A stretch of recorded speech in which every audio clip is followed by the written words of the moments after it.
Hello everybody, it's Friday night and it is time for the Weekender once again. We have another packed show of hobby, fun and games for you, and on this week's show, Ben gets ditzy for dinosaurs, Shay goes crazy over Kosmika, and I get clingy for Tlingits. On top of that, we also have a £50 voucher from Wayland Games for one lucky commenter below this video here on YouTube. Don't forget to give us a like as well while you're down there commenting. Now sit back, relax, because your weekend starts here.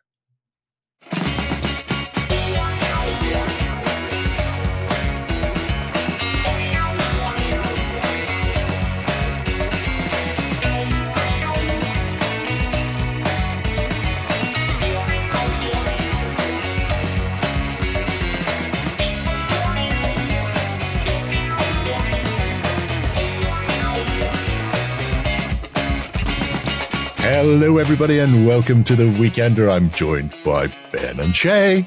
Hello. To bring you a week's worth of hobby news. Oh, yes. Specifically the stuff that we care about. Anything else that isn't in the show, we don't give a monkeys. Yeah. It is. Pretty much how it goes. Yeah. We've a fun-filled week. We've also had a fun-filled week. Myself and Benjamino. We're sorting out the Terran Fest winner. You'll see the result of that before the end of the month. You will. Yes. And now is as good a time as any to prep you, because it is, oh my word, look at my wrist, only a week away from the start of spring. And you know what that means? Could it be the Spring Clean Challenge? Yes. And in typical Jerry fashion, it'll be starting whether or not we like it or not. So. Spring has a date. I don't control the axis of the Earth and its rotation around the sun. There will be a Spring Clean Challenge. There will be a Spring Clean Challenge. It will be starting on the first day of spring. There may or may not be posts and pictures and graphics done by Lloyd reluctantly at some point in the future. At gunpoint. Possibly after the fact. But you can take my word for it. The Spring Clean Challenge will be starting Friday the 20th, the first day of spring, here in Ireland and in other parts of Europe. Start making your project. Yeah, well, don't start too soon. Start thinking about what you want to put in your project. Yes, next week, I'll put the category into the project system. And then you can start building your projects. Indeed. Yeah. It's a round of applause just for me. Anyway, on that note, shall we push on with the show and get into the news? Coming to you from the center of Northwestern Europe. Covering board games, war games, card games, and all that you love. It's the news. We're going to be kicking off the news with a absolute bevy of beauties from Archon Studios, as they've shown off quite a bit for StarCraft. Yeah, so we've known that the pre-orders were coming for quite a while. You might remember a couple of weeks ago, we sat down and we had a look through what they'd sort of had planned to come out. Well, pre-orders are now live, and it is now safe to go back in the water, because on the day of the pre-orders, could you pre-order? No. Did they crash the website? The website crashed. Was it like trying to get the only way to get it was through their Gamefound page. Wow. But now you can actually go over to the StarCraft page or the Archon page or the Gamefound, and you can grab whatever you like from the pre-order offerings. So, yes, as I said, pre-orders are now live. This is all for the Founders Edition stuff, as well as a few additional box sets that are coming out, which are a guide to the traditional range that's going to be coming out through retail and all that kind of thing as well. So, kicking things off, we have 2 starter sets. The first of these is the 2-player starter set, which features the Terran and the Zerg, led by Raynor and Kerrigan. So some famous faces from StarCraft 2 there. Very cool. If anyone knows their lore, they'll be like, oh, goody. And the Founders Edition box set comes with an absolute boatload of stuff, as you can see here. It is also broken down into separate releases that they're also doing as additional boxes as well. But within this box, you're going to get Raynor and Kerrigan alongside all of the core stuff you'll need for playing both the Zerg and the Terrans. You also get loads of the really nice terrain, which is really fun. I've had a look at some people unboxing this. Very nice indeed. You get loads of the tokens and all the other things you're going to be needing for the game, as well as a game mat that you can roll out as well. Very and nice. then all of the rules and everything at the same We time. were alongside all your discussing stat the cards. mat. Yes. So it's a cloth one, It I is. think. Yes. Ooh, Mhm. fancy. So it has the feel of a sort of mouse paddy one, but it is a cloth mat, and it is reversible as well. So you can have it on either Better. side, whichever one you would prefer. You can either Fantastic. fight across the green grasses of home or a terrible alien planet, whichever you decide is the one for you. Well, depending on what faction Yes, you're playing, that's very the terrible alien planet may be the green grasses of home. It might. That's very true. Yeah. Also, Everyone's an It's alien large. to somebody else. Exactly, yeah. You'll also see this. We're going to just go through all the boxes. Just Yeah. carry on through, Jerry, and I'll talk about it all. So all of the miniatures for the game are done as pre-coloured plastics. So you'll see that the Terrans come in blue, whereas the Zerg are in purple. They also come with coloured elements to go alongside it as well. So you'll see that there are like fire effects for guns. Coloured elephants. Things like the medics also have their little medic spray from the game with the little Nice. tiny crosses in them. spraying healing power of jazz all over you. The in healing green. power of jazz over everyone. Yep. Exactly, yes. Nice. That's the one. Boobity scoobity da. What's really cool as well is that when you look at some of the minis, you'll see like the medics and some of the Marines as well. Mhm. They have the visors on. They're separate pieces. So you can actually have them with the visors half open, half closed, on, off. Nice. And you'll see the head underneath as well. So it's got lots of different options for you to choose from when it comes to customizing your forces, which I think is really nice. Yeah. This also shows off all the additional box sets they're coming out with alongside that Founders set. So that's obviously going to give you everything you need for playing a small starter Starty. game of StarCraft Tabletop Mhm. Miniatures Game. But if you are diving into then expand things out, you can also go and pick up some of these separate boxes. I know a lot of people will be StarCraft fans, but maybe don't really want to dive into the game proper. This kind of gives you the opportunity to go and just buy the models that you like from the PC game and then just paint them as you Yes. see fit. The Queen Yeah. has some really cool stuff. So you can see on her back on the artwork, there's like those little glowing pustules. Yes. Mhm. On the miniature, they're clear green sections that you can sort of glue in as well. Well, they so, would you do can, it. Oh. so if you mask those off, you could keep that effect, which I think would be quite nice. Hmm. Someone also said, I think it was Krabok in his video, he was like, wouldn't it be cool if you filled the middle model with like a slushy liquid and then you could have it moving around? I was just like, that's not going to work. No. Oh, I mean, you could, And then it will but leak all over eventually that will leak out Yeah. somewhere you don't want it to. Yeah, you also get all the Zerg and everything as well. So there's the Kerrigan and the Omega Worm, the Queen, the Zerglings, the Roaches and the Hydralisks as well.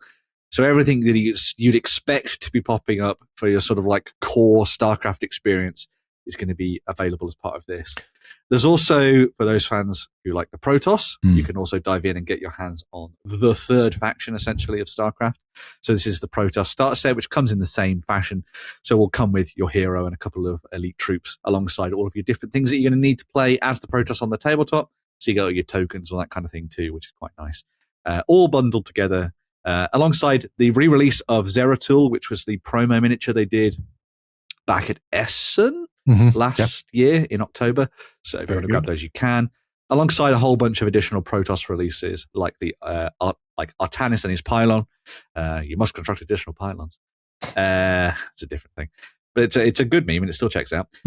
Zealots, Adepts, Sentries, and the Stalkers as well. So lots of things there as well to sort of pack out. And I love those little clear, oh my God, they're so The cool. energy they're really shields. The energy shields, they're so nice. Your Sentries and your Stalkers too. If you are interested in the gameplay of StarCraft, there is a sort of walkthrough video that they've put up on their Gamefound page and on YouTube as well, so you can go and check that out. It's got a lot of very similar concepts that you'd be familiar with from sort of any war game, really. So if you played something like Warhammer 40,000, for example, you can dive in and really get your head around the game very, very quickly. Some of the nice things about it that I thought were quite cool is that it does kind of play off the RTS vibes for the game. So when you dive in to play, units don't just start on the board, they come in from off the board edge. So it's as if they've spawned in and they're moving into the fighting zone Nice. effectively, which is quite cool. And this is all based on your kind of like model supply limit that you'll find on each of the individual cards. So you have to kind of build an army around your supply limit and your minerals, akin to the PC game. And then you have to take that into account as you're bringing new stuff onto the tabletop and deploying it into battle and that kind of stuff as well. They've also got some really nice stuff in the way that they've kind of done the turn sequence for the game too. So it does have alternating activation. So you go back and forth between units on the tabletop or heroes on the tabletop. But they've added in essentially like a pass mechanic, a little bit like a card game. So if you're the first person to stop acting in a given phase, that guarantees you the start of the next turn, which is really cool. So you can be like, okay, am I just going to let the Zerg do their thing and then come back and hit out with like a full-on attack next turn and sort of go for the next objective and all that kind of stuff, which I think is quite cool. They've also thrown in some stuff that'll be very, very familiar to sort of Warhammer 40k players, where units have a supply value, which dictates kind of how you bring them onto the tabletop, but also determines their objective control of something as well. So, there are things that are just dedicated for killing things. Fair enough. And then there are other things like the Goliath, for example. And then there are troops like your Marines that are dedicated to about holding objectives and controlling areas of the board and that kind of thing. Makes sense. So there's lots of stuff that they've thrown in there that will be familiar to some people. And then a few sort of unique things sort of as a little bit of a twist. I also really like that the stat cards feel like they're a little bit sort of complicated, but in actuality they're really easy to read, and they've got this really nice thing like a surge mechanic. So getting a certain amount of hits when you're rolling against an enemy unlocks these different surge values that will then be used to sort of damage your enemies and things like that, which is quite cool. So everything on those cards, very simple, quick and easy to read. Feels like you're playing StarCraft on the tabletop, which is really nice. And I think there's a lot of depth in there and a lot of scope for them to sort of take things beyond what they've already created. I will say they did a live stream where they were talking about what they're planning for the future of the game as well.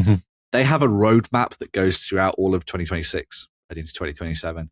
There's loads of stuff they have planned. They're going to be dropping loads of expansions, similar to the ones you've just seen here as well. So if you are looking to dive in, this is not a game that they're kind of just going to be a flash in the pan. They have everything set up for this to be sort of like a solid product that will appear at retailers as well as online for at least a couple of years, at least now. And then they're going to expand it out from there, probably, I would imagine. If this goes well, Warcraft game. Yeah. Or they said it during Warcraft 3 because... That's what we're waiting for. Or Warcraft 2, Tides of Darkness. Yeah. The city must be purged. So yeah, looking really, really cool. Lovely fun models, really fun mechanics to dive into as well. Make sure to go and watch some of those videos, see what you think. And if you're a StarCraft fan, I see no reason to not go and snap this up, I think. So if you're curious to see what the models look like, a bit closer up / how they come together, the StarCraft website has the entire build guides on it, because Archon don't put build guides in the box, or at least they haven't until now. They've always had them digitally. So every single miniature has its build guide showing the full sprue. Brilliant. And then build sections, so you can see exactly what they're like. Some of them are quite tasty. Yeah. Fantastic. Yeah. Lots of different options on there, lots of different ways for you to build them. They're very in keeping with the PC game versions of the models as well. So everything's politically correct now. Even the Zerg. Come on. I will swarm if I want to. It's the way of it, isn't it?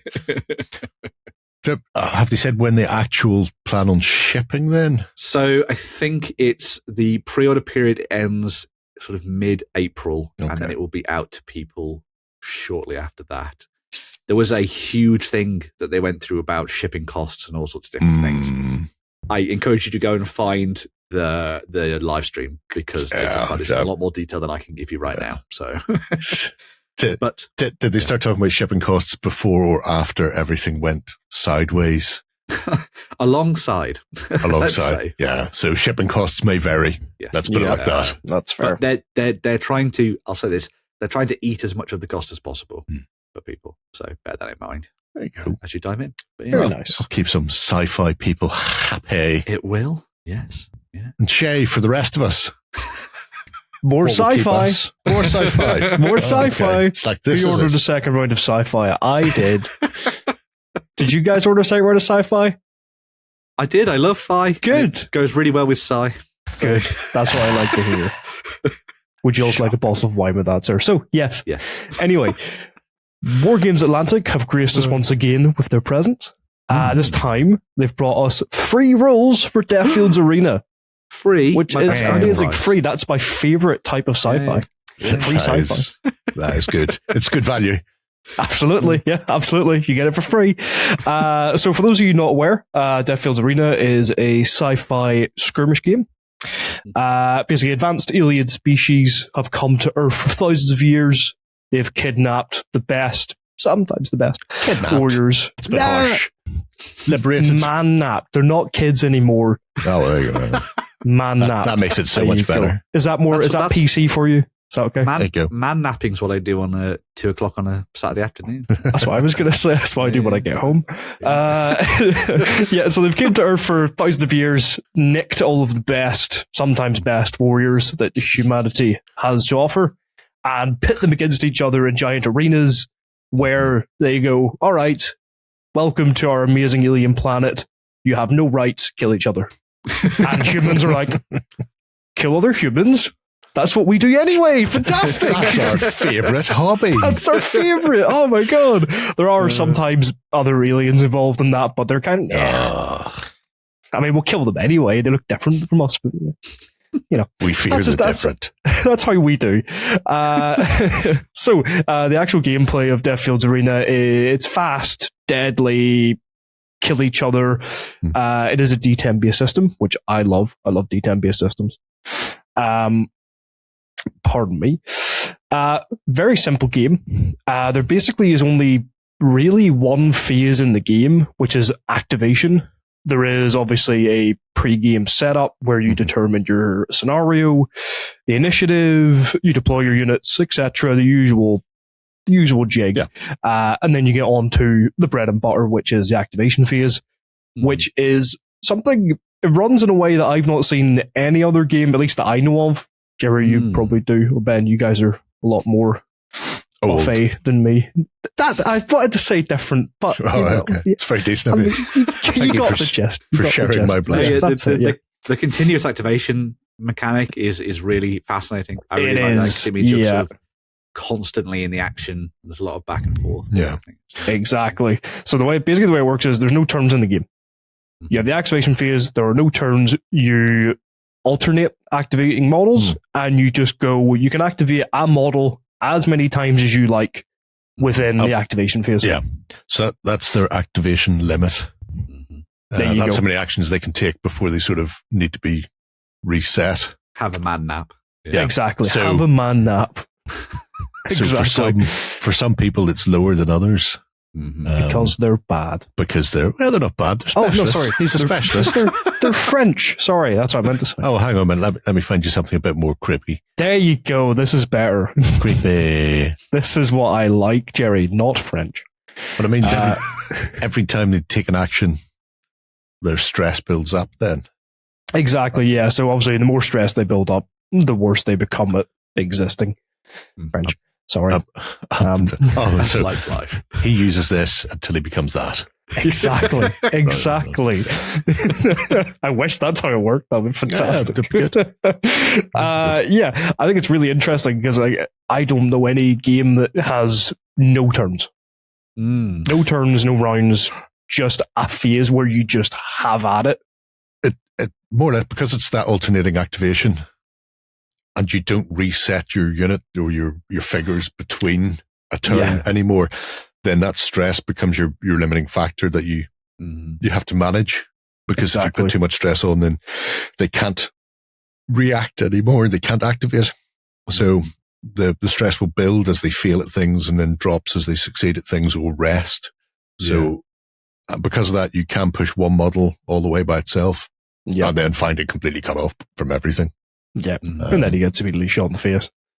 I then get shot in the face, which will give it more stress. Yeah, that's it. Yeah. Being shot in the face. Getting shot in the face, quite stressful. At least from what I've heard. I've not been shot in the face before, so I can't say from personal experience. But so managing stress is a very, very key factor in this game, where basically, obviously, the more stress you gain, the worse you become, practically, until you basically have to go, right, have a man nap, go sleepy buys, reduce that stress of yours. It's okay. Don't hyperventilate. It's all right. It's going to be okay. The aliens aren't going to eat you yet. They might. They might. When the fight's over, because the best sport is war, as this game says. That is the most entertaining of sports. So whenever you're actually activating your models, you have a plethora of different actions you could take, move, shoot, charge, usual stuff. Managing your stress, having a man nap. I think it should be renamed to man nap. I'm gonna do that. I think it will become man nap. Yeah, good, fantastic. That's what I like. Then after the rules, which are pretty simple, actually, really. After having read the book myself, you pick a scenario before you start the game. Me and Jerry's favorite is Tick Tick Boom. I watched the battle report. Did you see Tick Tick Boom? It's so interesting. Yeah, so basically there's 5 objectives on the board, and you have to go pick up the objective with your men. Of course, that's how the game works. However, at any random point, one of those objectives can blow up. Love it.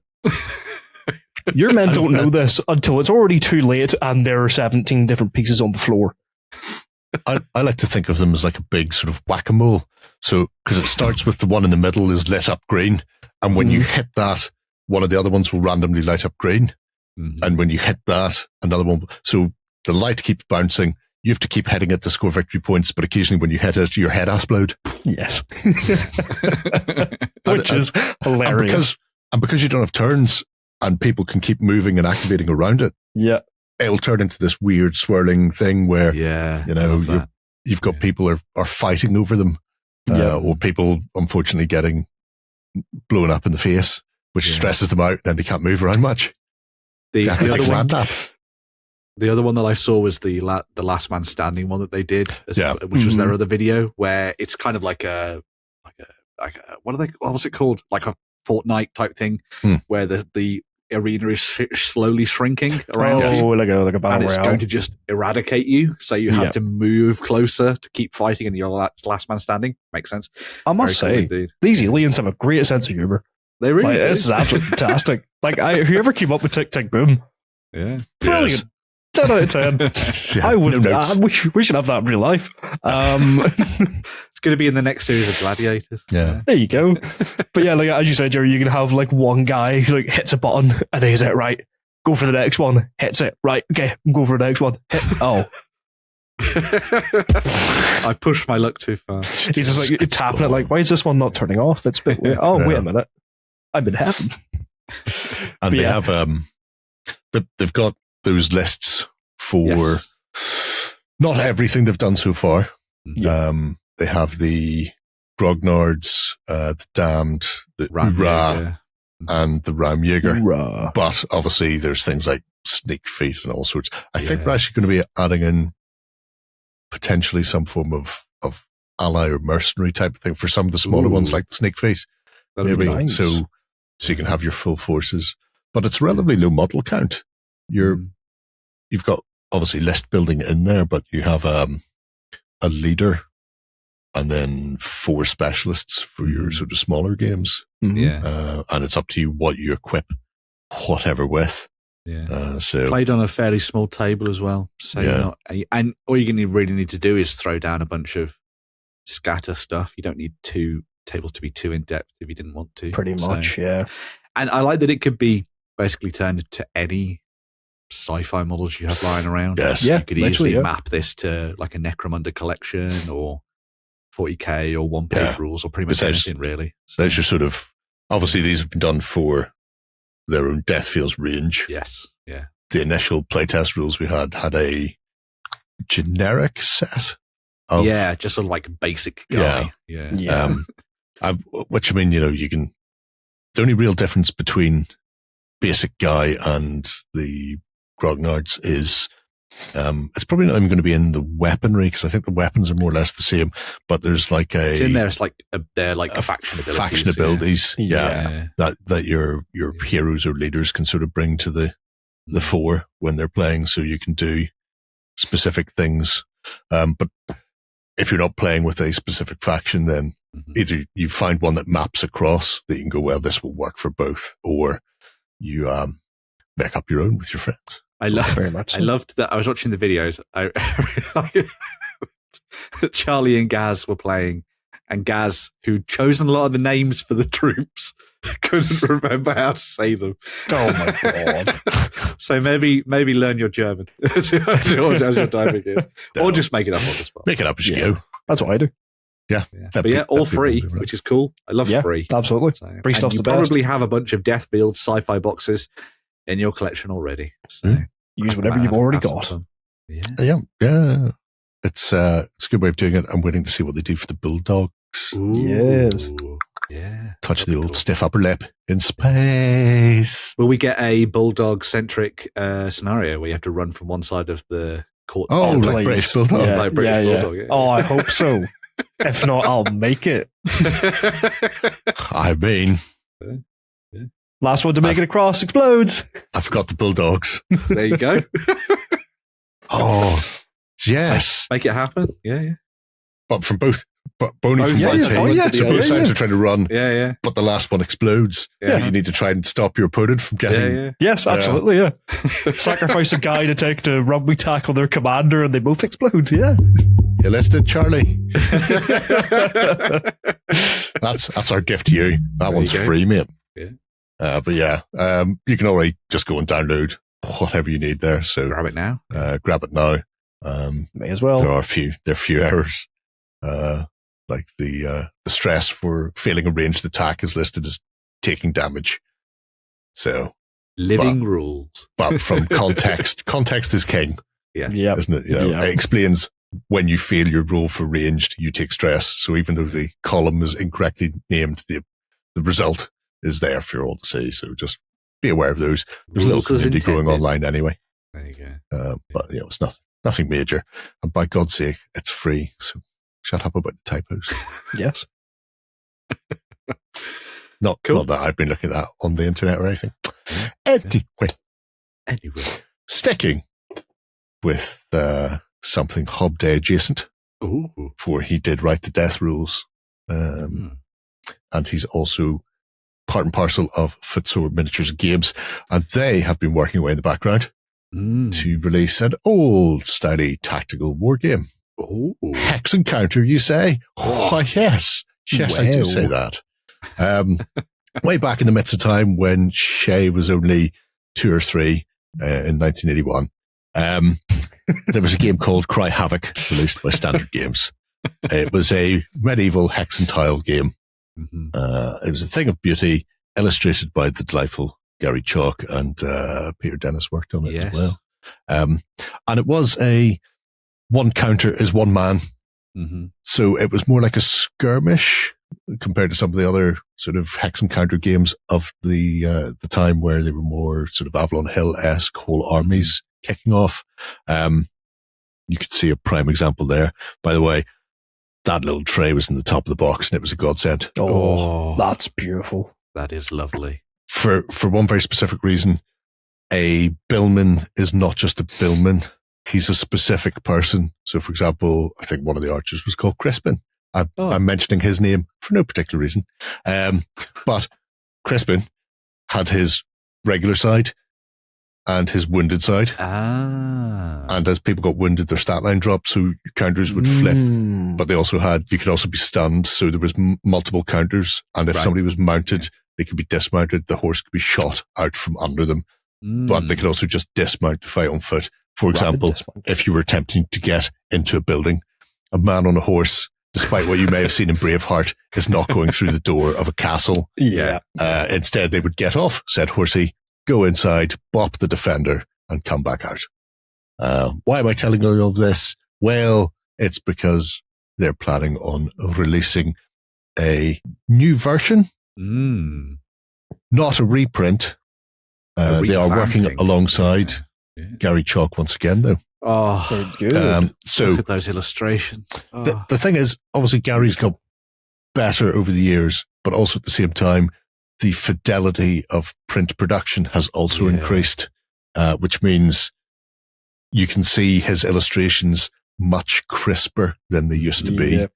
And it'll be fascinating to see where this goes, because as a game, the standard box game came with a few different maps and different scenarios that you could play. You could do a bit of list building yourself. It was relatively straightforward, a D10 based game, and then you would have a 3-phased sort of activation, and it was alternating. And unlike a lot of other games, you fired first. So, somebody with a bow and arrow could fire and then move backwards and then fight melee if they happen to be in melee, but generally shoot you in the face and retreat. It's only fair. Yeah. You had a couple of different weapon types. So for ranged, you had bows, short bows, bows, long bows and crossbows. Bows and crossbows had similar ranges. Crossbow was slightly better. Crossbow did more damage. Longbow outranged both of those. So when you fired at something, you would roll and consult the table. And then there was modifiers for range, distance, terrain, whatever it happened to be. And you could do things like drive somebody back. So it was more tactical skirmish. You didn't just kill or win somebody. You could stun them or drive them backwards, both in melee or in ranged combat, which means you could use archers to force an incoming counterattack away from your force. That's while cool. You got inside to do something like kidnap the princess or rob a cart or whatever it happens to be, because civilians and carts and stuff like that were also part and parcel of the system. Nice. And over time they expanded this. So there was a siege. They also sold some additional maps as well. And then Very nice. Went into other things. So there was Samurai. There was Samurai, there was Vikings, there was a fantasy one. A lot of fantasy boxes, yeah. Yeah, Darkblade, I want to say it was called. Possibly. That age has ruined me. Something like that. There was like a spin-off Crusade.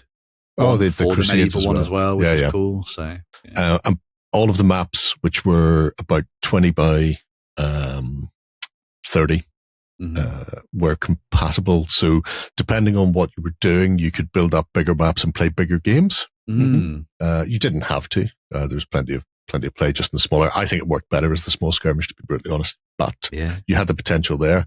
If it fits on a table like that, that's great. Yeah, that's what it is. Like BattleTech and other games of that ilk, you don't need to go mad. A good system on a reasonable size map should play well and give you plenty of replayability. You could go for, the fantasy one.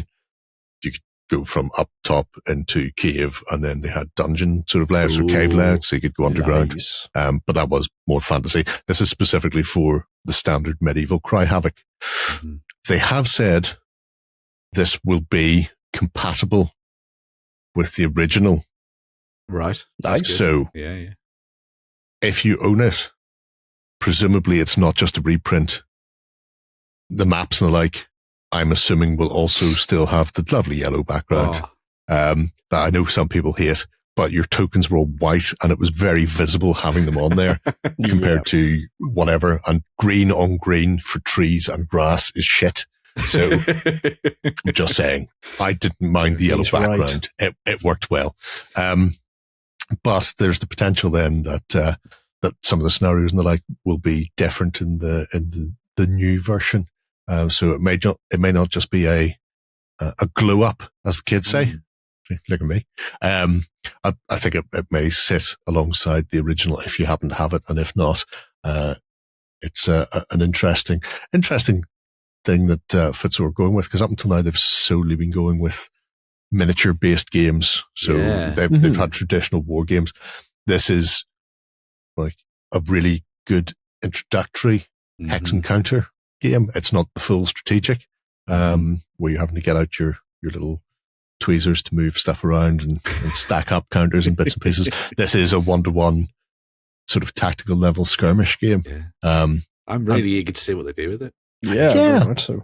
I was shocked to see it coming back. I mean, who'd have thunk it? Certainly not I. A lot of people are really excited about it online. You would be. It was a good system. It's a good game. Cool. I really need to find out where mine went. Coming to Kickstarter April time. So. Yes. You can sign up on the Kickstarter page to be notified when the thing launches. Nice. But they've started doing a few blog posts and bits and pieces, so you'll be able to see what they're up to. So Gary's obviously returned. Steve Beckett's doing the graphic design work for presumably the box and the books and the illustration. Wicked. That sort of thing. So all good and hood, as they say. Yeah. It's a banger. It's a bang. Sham. Sham was in my head there. But I was doing very good, Shane. Anyway. Right. I think that's sufficient news unto the day thereof. Let's take a look at some campaigns. All right, then, we're going to be kicking our campaign off with a crowdfunder on Gamefound. Oh, yes. Everybody loves dinosaurs, right? Yep. Correct. Okay, Yeah, cool. If you'd said otherwise, dinosaurs. I would have You were wrong. cancelled You're this, wrong, yes. this recording. So Buer Games are on Gamefound now with a brand new game. They are the creators of 1490 Doom, which is an amazing little indie project. And clearly they are in the same boat of pretty much everybody else in the world, and the dinosaurs are freaking badass and awesome. And so they have started up their game, Carnivore. So Carnivore is more death metal than you'd think. It's set in the moments, the years after, well, months after the asteroid smashed into the planet Earth and cast everything into darkness. You now have to play as predators, the carnivores that have been left within the world, who are eat first, die last. That's the best tagline. It's so good, yes. Hell yeah. And then once you've watched the trailer, you'll understand the death metal vibes. And so essentially in the game, you play as massive 32mm scale dinosaurs. Oh, how cool. I said I wouldn't buy any more miniatures. However. And you will be playing as predators who have to hunt down and kill as much prey as possible before you lose out to the other predators on the tabletop. And you have to make sure that you do it first. As I said, eat first, die last. So what will happen when you dive into the game, you will choose predators to play as. You could play as a pack of velociraptors. You could play as a T-Rex, play as anything in between. And then you will get down to the board. And when you're playing, there will be herbivores, poor little herbivores, who are running around on the board, just minding their own business, and you have to eat them and kill them before your opponent does. Of course, you could obviously dive in and kill your opponent as well, because meat is meat, right? So dive in and have some fun. The system behind the game is D10 based. So at its very core, you will have a fight value and a guard value. When you roll your pool of dice, you'll roll to see whether or not you defeat your opponent's guard. And then if you do, you'll do damage to your opponent. If you fail, then your enemy gets to retaliate. There are no neutral fights in Carnivore. If you hit your enemy and you miss, the enemy strikes back. What's even cooler about this is that they factored in the sort of facings of dinosaurs as well. So if you run at a Triceratops and you try to bite it and you fail, the Triceratops will gore you and kill you. Yeah. If you go around the back of a Stegosaurus, are you an idiot? You're going to get hit by the swinging tail. Or an ankylosaur, same thing's going to happen. I mean, how cool is the artwork as well, by the way? But yes, nice. When you dive into it, this is a brutal, deadly, bloodthirsty game. You could also play it with dinosaurs from the Early Learning Center if you wanted to, and be really nice and play it with kids. But yes, on top of that sort of basic mechanic to the game, there are also a series of abilities that various dinosaurs have. So they've all tied them back into how they think the dinosaurs would have reacted and stuff within prehistoric times. So you've got your classic T-Rexes and all that kind of thing in there as well. There's also an element of sort of like panic and morale, I guess, in the game as well. So as you start to attack creatures or you get attacked, panic starts to build up, and this starts to drive your instincts in different ways. So if you're going up against the herbivores, you may want to actually sort of build up their panic levels a little bit more so that they sort of run off in different directions or do something that's sort of out of the ordinary and that kind of thing. And obviously that applies to your opponent as well at the same time, and you too, which is quite cool. But I think the presence of the game is really awesome. It's a super cool way of bringing dinosaurs to the tabletop. I like that I really like all the kind of Jurassic Park style games out there that people have done. There's some really fun ones. Yeah. But I like that this is just dinosaurs front and center. Play with your big toys, play with your monsters, dive in, eat things, num, num, num. Really awesome. You can play the game with, I think it's between 1 to 4 players. So you could play it with 2 of you, 3 of you, 4 of you, all hunting down prey on the tabletop. You can also play solo. When you play solo, the herbivores in the game are driven by a sort of instinct mechanic. So they'll move around, going from food to food or protecting their clutches of eggs and that kind of stuff as well. And so that means that you could dive in, and if you wanted to, you could just play a cool game where you hunt down things as your T-Rex and see how things go, which is awesome. I like that too, which is quite nice. You can even throw in alternative predators that are sort of going around and hunting people down if you wanted to. They have also promised, that they're going to be working on some expansion stuff for the game as well. So Colossus, is going to bring in the big sauropods, so your brachiosaurs and all that kind of stuff into the game, which is super badass. Oh my god, that's going to be cool. Life finds a way. And then they're also going to do a herbivore mode as well, which will be more of a solo co-op version of the game, where you'll play as things really like easy to hunt as plants, though. They don't move around much.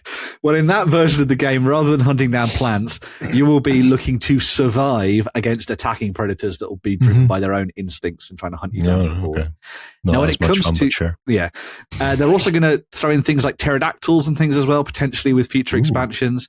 They also were talking about things like nautical dinosaurs and stuff.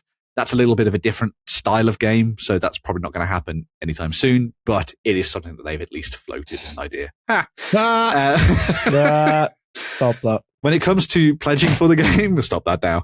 When it comes to pledging for the game, you can just pick up the rules. So if you wanted to dive in and just grab the rules for Carnivore and then play with dinosaurs that you might already have in your collection, so maybe you've bought some of the 15 mil stuff from Kurasan, for example, or you've gone to the early learning center and you have some dinosaurs lying around.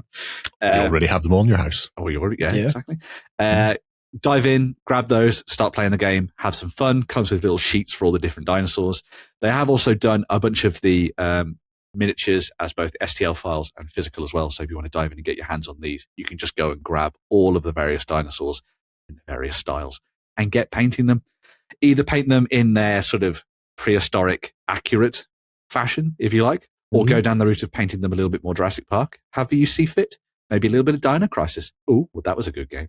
Never going to come back, unfortunately, as well. Oh, well. Shame.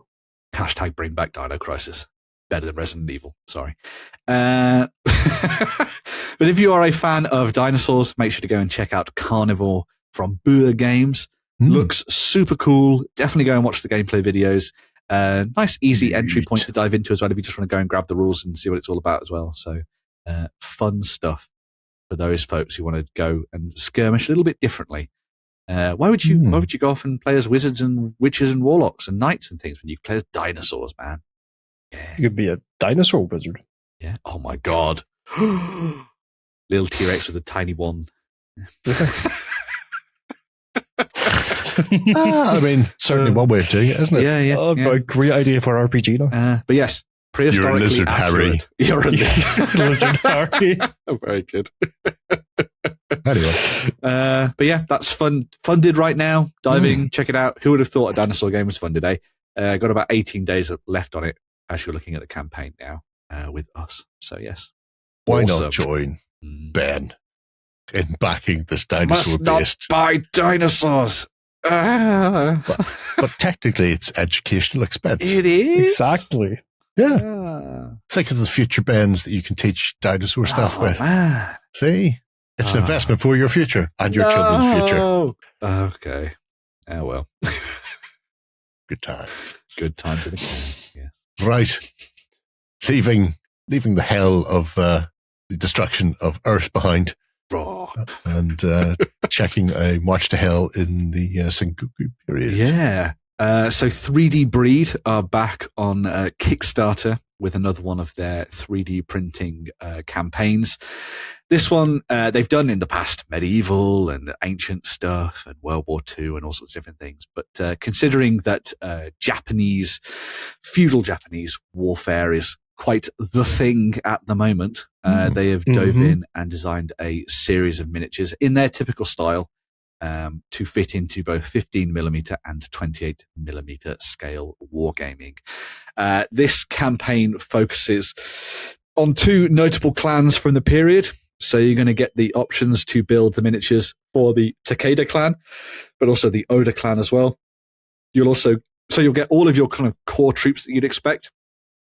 So you've got in there your Ashigaru, armed with various different weapons, alongside your Yari, your Yumi, and your cavalry. I can't think of a period where I've learned more about what a man with a spear is called and what a man with a gun is called than the samurai period. A teppo, it's a rifleman. There you go. I thought it was great. So if you're going to dive in and you're looking for the basics of a samurai army, this essentially covers all of that. You also get some notable characters in there as well. So you get Takeda Shingen to lead your Takeda clan, and also Oda Nobunaga, man who changed Japan in many ways. A lot of black powder for him. So go and snap him up and add him into your collection. All of it, as I said, is available as STL files. So you download those and start printing. As with all the stuff that 3D Breed have done in the past, all of these files are more or less ready to go straight away. So it's one of these campaigns that once it's done, they'll be in your folder, in your emails very, very quickly. You can start printing straight away and diving into some fun games. Great for things like Test of Honor and all that kind of stuff as well. Maybe playing a bit of Ronin. Having some fun with that. As this is a Kickstarter and a 3D Breed one at that, there are also loads of stuff that's been unlocked through stretch goals. So the core of the force gives you that kind of like your basic infantry. So your Yari, your Yumi, your cavalry and your various characters. But then beyond that, they've added in things like your Teppo soldiers, we were just mentioning, your Ronin into the mix as well, your Samurai and Ashigaru casualty models, alongside your Sohi monks, armed with things like the Naginata and things like that, which is quite nice, alongside a range of other characters as well. I like the farmer weapon armed Ashigaru as well. I think that's quite nice. Yeah. Sort of like raising them from the fields. That's quite cool. So if you are somebody who's interested in the samurai period, the feudal Japanese period, then make sure to go and check these out and see what you think. There's a free sample you can download and try out for yourself. Obviously, for some people, the proportions of the 3D Breed stuff might not be necessarily what you're looking for. Slightly more heroic in that fashion. But chunky, but it works, as my mother used to say. So if you're diving in and you want to have some fun with some feudal Japanese miniatures, have a look at March to Hell Sengoku and enjoy yourself. So yes, very nice. Indeed. Very nice. Oh, and it works with FDM and resin printers as well. So, It's a fancy bit of thing for the people who like the ones and zeros. It is. It's great. And there's so many games these days, not just out, but also not too far away from release as well. Yes. I think there's a couple of new feudal medieval Japanese one from games. Osprey coming out as well. Osprey Diamond. Oh, very nice. Is coming. Yeah. And I don't think it'll be alone either. No.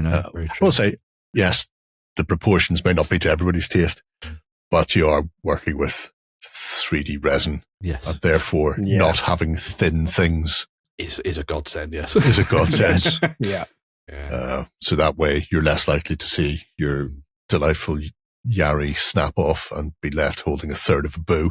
Yes. Stuff like that. Yeah. It's a good way of doing it. Cool beans. Yeah. Cracking stuff from 3D Breed. Yeah, if you fancy a touch of the historical. Right. We shall take a breather and then take a look at some more news. Even more news, bitches. Okay, then we've got a couple of news stories to finish off the show, and we're going to be going back to Sci-Fi. Yes. For dessert, Sci-Fi, sir. Yes. Yeah, so Black Site Studios, who I love as a company, have released their newest game, which is very interesting, a dark sci-fi skirmish game called Kosmika. Kosmika? However you want to go with it. Question mark. Put a Russian accent on and say it again. Kosmika. There we go. As you can tell by the front cover, the art is very John Blanche-esque. That sort of dark sci-fi. I love that kind of art. It's absolutely fantastic. So in the game, you actually play as basically astronaut guys called Boilers, which is a pretty badass name, to be honest. It is actually. Not so badass once you've been eaten by the monsters in this game. Yeah, that's true. But, cool name nonetheless. So you play as Boilers. You and some of your friends. There is also a solo mode. So if you want to give it a go before playing with your friends, or maybe you're like me and don't have any, you can play on your own as well as with friends. We've all been there. That's exactly it. So basically, when you start the game, you have a crew of 3 boiler men, basically. Boiler men? Sounds like that's the guys who come to fix your boiler. Yeah. These are boilers, not boiler men. I'll look at my British gas engineers very differently next time. Yes. So yeah, basically, you're going to send your boilers. I'm going to keep saying boiler men now if I don't correct myself every time I'm going to say it. You send your 3 boilers basically into a multi-level hell, basically to fight monsters, get salvage, get as many resources as they can, get in, get as many resources as you can, get out. For those of you who play video games, this is your lethal company, your repo, your content warning, where you and your friends go in, have a laugh, try and get as much stuff as you can, push your luck a little bit, probably die, but you might get out. You never know. You might just do it. The way the game sort of works is, as you can see there, you have like your depth levels and stuff like that. The further you go down, the worse horrors you're going to face. You have like, your base level horrors, which are pretty much horrific. And you have like your, further you go down, you have your really, really bad horrors, which are even worse. So don't go as far down. Obviously, better look down there. Obviously. But you might not come back. Your family may never see you ever again. But, well, family that's up to you. That's it. That's up to you. You signed the waiver. If you didn't, the company signed it for you. So as you can see here, do you see your boiler? I was going to say boilermen again. Your boilers and some weird, I don't know what that is. So yeah, because the pre-order set for the moment comes with the plastic sprue of the astronauts, which you can see at the top, and then they've done a set of the STL files, which you can use to then customize your boilers. And then the guys at the bottom of the hostiles you were talking about, Shay, that you'll sort of see popping up, which are creepy. Yes, they are. They are strange looking things, but cool. I like how they look. I love the dark sci-fi aesthetic of this game. Industrial horror. It's he's gone wrong very much. He's all right actually. He's quite nice. Can I come out of quarantine, please? No, stay in there. The actual rules of the game are pretty simple. So it's a D8 based system, where whatever stat you have, whether it's smart, move, whatever, basically you roll the number of d8s equal to whatever your stat is. So if it's a 5, you roll 5 dice, and then you're looking for a target number depending on whatever you're trying to do. Basically, pretty simple, self-explanatory. The core rulebook comes with everything you'd expect it to: your stats, your gear, your missions, enemies, etc. All the things you need to actually start playing the game, basically. Pardon me. So as Ben said there, you get your 10, the sprue there. The other stuff there is all STL based, so you can 3D print to your heart's desire if you so wish.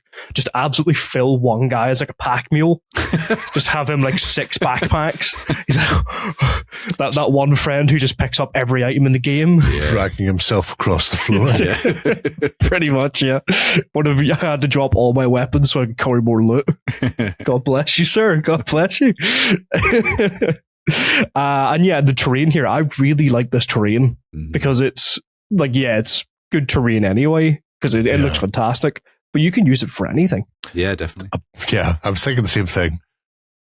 You can use it for absolutely anything. Yeah, any industrial sci-fi or even industrial modern game. Yeah, absolutely. It wouldn't be a million miles away from it. That's easily a rig of something. Probably something. It looks incredibly modular as well as far as sections go. Yeah, definitely. I like the fact that it's vertical as well, which is for a lot of time whenever I'm playing 40k or whatever it is, verticality is something that a lot of players building tables miss. Yeah. Whereas having that where you can just go shot by a Vindicare. That's fine. Yeah, basically. Yeah, basically, yeah. And then this is the little add-on pack for the terrain, the little detail pack, which I also love. Little details, terminals for your objectives if you so wished. Extra little barricades, stuff like that. Perfect. They look like those creepy space flowers that infected the Justice League. Yep. Yeah. Don't worry about those. They're perfectly fine. No, they've not gone wrong at all. Don't worry. Completely at home with them. That's if you actually read the contract you signed with the company, then you wouldn't worry about it. I can't read. And then lastly, we have the launch bundle, which gets basically everything. Yep. You got your terrain, your rulebook. There you go. Go off, have fun. I like Don't die. I was watching the gameplay video for it, and I really like the way that they've essentially designed the train. So you can do it in that kind of modular nature and sort of build it up in different ways. So you can just play it all on one tabletop essentially, and then have it on the 3 levels. Whereas they said they've seen some people who basically, when they were playtesting, they just separate things out into 3 levels, and you have them on 3 different sort of all on the same plane. So you're not having to reach. Yeah, if you've got big hands, If you're clumsy, get like me. Yes. Yeah. that works there's quite a nicely lot to as be well. said for that. Yeah, and I just love that push your luck mechanic where it's kind of like one more salvage token. Do I run for the airlock? Oh, there's a hostile down the corridor. What do I do? I think it's going to be really fun. We really shouldn't go down another level, lads. But you don't know what's down there. Yeah, It might be great. It's also a really nice. It's another feather in the cap of Black Site, because they've done loads of these fun little indie games now. And they're a real joy to pick up. Just a bit of a shame that they're all over in the US. Can we have a stockist in the UK who will give us all this stuff, please? Please. No, I don't think so. Boo. No. Okay. Boo. I guess you Americans can get out of here. yourself, I suppose. You know, you could order stuff. I could. All ordered stuff. I'm trying not to order anything, Jerry. Shut up. Well, and to be fair, you're already on Carnivore, so... Oh, no! Stop it! I can't really fault you on that one. Right. Away from the sci-fi, we're going to take a look at some historical before we ride off into the night. And this is a range of either Tlingit or Tlingit miniatures, 28 slash 15 mil from. I bet you've never heard of these before. These are cool. I hadn't either, so I had to go looking. The reason I don't know how that's pronounced is I have a feeling it's somebody trying to make sense of an unusual phonetic trying language. to anglicize something. Trying to anglicize something that shouldn't be. But they are a selection of fine Native American northwestern tribe, sorry. Yeah. Very nice. By Mick Darper. They're different. Yes. Not just in look. Very different. Not just in look, but in outlook as well. Because I immediately had to go off and find out about them. They're not quite Spartan warrior race, but they're not a million miles away. Insofar as they were taught to endure pain. So the best way to do that is by whipping the children at an early age with sticks until they learn to just take the beating. They were fairly aggressive to their neighbors, which means you could use these. Why? You could use these as a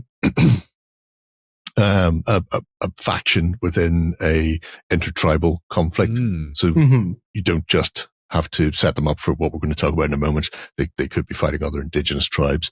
And there were sort of two main clans or families within the Tlingit tribe but they also sort of, I think they specifically had to intermarry at one point. So, ravens had to marry in with the eagle/wolf clan, to sort of, break down the barriers there after years of conflict and to keep the tribe going. Obviously the defining feature that you can see on that guy is that massive headdress/helmet, because they were an armored Native American tribe. They were, Native Americans with armor, made from plaited hides and wood. So when the Russians arrived, as they did in 1792 or thereabouts, and set up a camp going, we're going to have all the stuff here. The Tlingit, who are mostly coastal living, rather than deep woodlands, because they spent a lot of time either hunting otters, sea otters around there, or fishing, that sort of thing. So a lot of canoes. It meant when the Russians arrived going, here's a load of stuff we can have. That's when they ran into problems. The Tlingits weren't actually looking for them the first time round. They were going off to have a barney with some other tribe, having to run into the initial Russians. I just had them. So they're here. Bam. You're gone now. Yeah. But that was, like I say, early 1790s. It was almost a decade later by the time the Russians had expanded far enough to actually start a sort of 2 to 3 year war between the tribes and the Russians, by which stage they'd be doing an awful lot of trading with other people. So they upgraded, and I'm assuming that might be what that is there.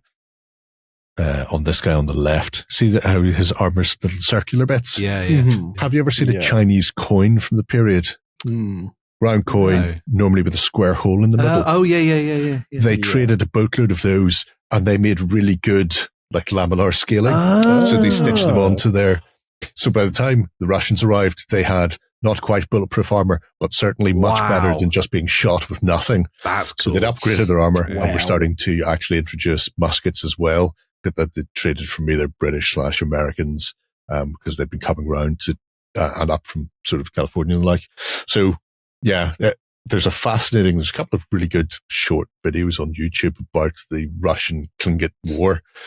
Like I say, it's a very short period of time, but beyond that, you have this fascinating culture, that had these really interesting, distinctive, not just armor and headgear, but things when you see like their totem poles, how they painted the longhouses that they lived in along shore, stuff like that. Cool. Looked absolutely fantastic. It's a culture one of many I know nothing about, but having just started to scratch the surface, going, this is fascinating and very different from what we think of when we think of sort of Plains War Indians, or even the French Indian Wars on the East Coast with the British and French. That this is a completely different kettle of fish. There's always a very definitive idea of that kind of Native American indigenous person fighting against the British or French or whatever. I think seeing this being so different. We're so European focused. Yeah. And that East Coast fighting, that's where it comes. And then obviously Hollywood and the Plains Wars and stuff later on give us a very, very singular idea. The fact that Russia was expanding into the Americas at the same time from the other coast, and they got as far down south as California at one point, but only after making peace with the Tlingit. Right. After a couple of settlements were wiped out, and eventually the Tsar went, you know what, you don't extract tax from them, you just leave them alone. Because we don't want to rile them up again and end up with another successful campaign. Well played. Well played. Successful -- unsuccessful, depending on your point of view. Because eventually, I suppose it all did come crashing. Yeah, but also the losses suffered in defending, or even in doing sort of rising. So the Tlingit chieftain, who was apparently not just one of the best fighters, best shots, was also integral into rallying other tribes, even tribes that they'd been fighting with for years. It was like, we need to deal with them. Cool. So you could potentially have slightly larger skirmish games that contained a myriad of different tribes together, all duffing the Russians up. I'm assuming, I can't remember the leader's name, although I'm pretty sure he was recognizable by a raven hat. But there is a story about him grabbing a Russian blacksmith hammer after they'd gone into a settlement and just starting to do people with that. So if that's not him, that's who I imagine it's going to be in my head. Well played. So cool. Yeah, terrific range of figures, really interesting period and point of contact as well, because you can also do the reverse side. How often do people do Russian colonialists, trappers from that period, the late 19th century, the early 19th century, late 18th century in North America. So you can have two very distinct forces beyond the standard French/English doing their do. And like I say, they're available in two scales there as well. So these are obviously all the 28mm stuff, but there's a really nice range of smaller figures if that is your thing. So yeah, Eureka indeed. Amazing. Very nice. Give me a towel. Yeah. Other fun fact, they also attached cannons to their canoes at one point. Just put them right down the middle. Did they go backwards when they fired? Doesn't matter, as long as you've got a gun mounted on your canoe. They do not see that coming. No. It's both an offensive weapon and a tactical retreat. Yeah. But, Love it. But definitely anybody who's interested in finding out more, go and head on YouTube and take a look. Not just that, but the surviving tribal members. There's Mm. obviously a lot of historical stuff on the YouTubes. There's some fascinating stuff from villages and the like, and sort of preserving their history and that sort of thing. And seeing those buildings and totem poles and stuff in high def, full color these days will give you a really interesting idea of how this stuff came together. Yeah. So yeah, worth checking that out. Very nice. Right.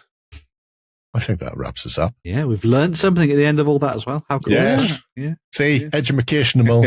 That is why we come here, Yeah. and not just to spend all our cash. Uh-huh. Yeah. We shall return next week for more of the same. Mm-hmm.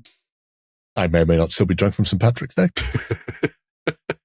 Pay as your money, takes your chances on that one, folks. But if you want to see me sober, I'll be here on Sunday morning over at OnTableTop.com for our XLBS with our cultists. Mm-hmm. And if you're not a cultist, you can get a 30-day free trial and see what it's all about. Mm-hmm. But until next week, have a great week of gaming. Bye-bye. Go ahead and check out our other content on screen now. And while you're at it, why not hit subscribe and remember to ding our dong. Go on, you know you want to click it. Go on.